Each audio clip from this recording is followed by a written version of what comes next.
Well, I think the ABC system is grotesquely overgeneralised and oversimplified.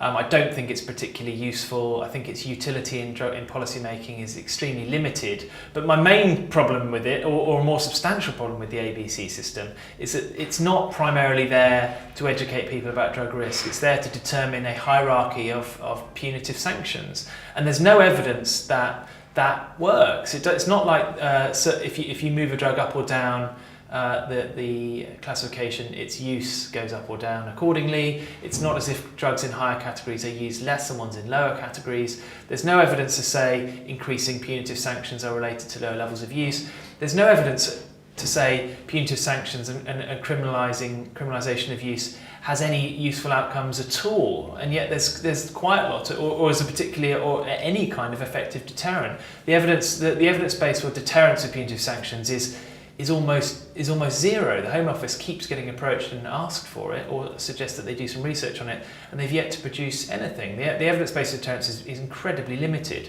And yet there is actually a substantial body of evidence that suggests that criminalising young people or criminal records can be actively harmful for those young people. So not only does it not help, it may actually cause harm. So my main problem with the rankings is not the sort of methodological issues about how you rank or whether you should rank. It's the fact that they're used to determine a hierarchy of penalties. On the rankings themselves, I'm pretty wary of single index harm figures for particular drugs that you then use to do rankings, like the stuff that David Nutt's produced. I think it has some utility in the broadest sense. I think those papers that have been in the Lancet have been quite useful for demonstrating that alcohol and tobacco and some other legal drugs are just as harmful as some of the ones that we criminalise and have punitive responses to.